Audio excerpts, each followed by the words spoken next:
UK sellers to sell my shares to me. I'll be the buyer. If there's a big overhang in my stock, whoopity do. So like, I don't see that as being an issue for us because we actively want to buy back our shares. The other question was Ukraine. You scrapped plans to start those flights, but Boris Paul. Is there any updates, any breakthrough? No, we did a deal with the Transport Ministry and signed up with the Transport Ministry to launch 5 routes from Boris Paul Airport, which is the main airport for, is it Kiev? Kiev is one of 2 main airports in Kiev. The airport then have refused to honour the agreement. There appears to be a lot of political interference in their Ukraine International Airlines, who seem to be the big, are putting pressure on the government, and so the airport is refusing to honour the agreement that we entered into with the Transport Ministry. We said the Transport Ministry either sorted out and confirmed that the airport will honour the agreement. They won't, so we said fine. Okay, flights are cancelled. We've reallocated those aircraft elsewhere. Since we cancelled the flights, the Ministry have come back and want to know would we re-enter into discussions with the airport and the Ministry. We said we will, but the flights are all allocated for summer of 18. We'll come back and talk to you when we're dealing with the winter 18 schedules. So that, you think you might get some of that breakthrough? If they honour the agreement, yes, we'll fly there. If they don't honour the agreement, no, we won't fly there. But the pressure will be, the loss will be theirs, not ours. Next question. Graham? So, yeah, that's actually a slightly different issue, but we've had the government's announcement on combating or reining in organ excess this week, and one item was on pay ratios. Your annual report says you paid 3.2 million last year. I mean, obviously it won't apply to you, but what do you think about the idea of Ryanair publishing its pay ratio, and what is your pay ratio? I don't know. Average?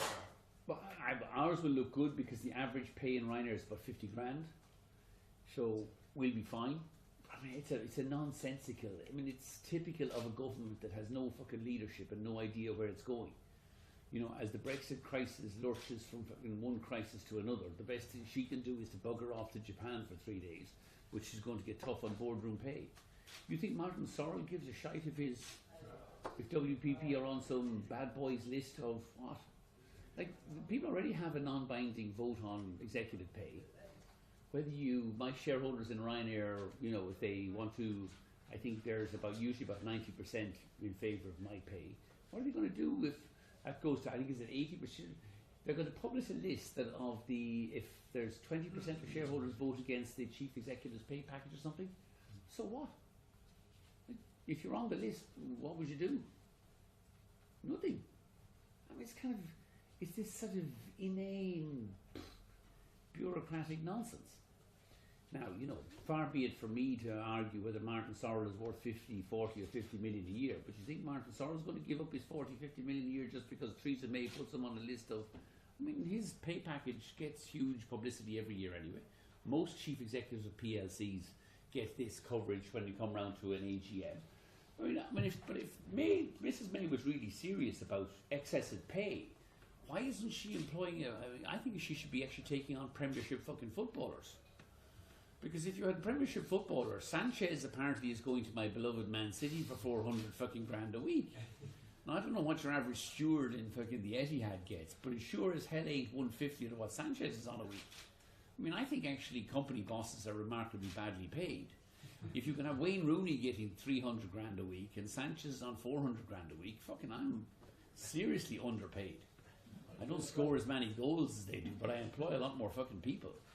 And I make a much bigger contribution to the UK economy. So really, if Mrs. May, if she really was serious about excessive pay, she'd be tackling the pay of Premiership footballers and their agents, not the chief executives of PLCs. The much unloved and underpaid and underappreciated executives of PLCs. Take on the Premiership footballers, Mrs. May, and then we might believe you actually had some ideas or some backbone, but you clearly don't. So no, it wouldn't cost me a thought. And if Ryanair finished up on the list tomorrow, I couldn't give a shite. And I don't think anybody else would give a shite if they were on the list either. Like, oh, there'll be a list of people where 20% of the shareholders. Like, my view of shareholders voting against my pay package is if you don't like it, don't vote against it. Sell your shares and fuck off. There's lots of other people who buy the shares if you don't want to own them. Otherwise, shut up and piss off. In a warm, cuddly, always getting better shareholder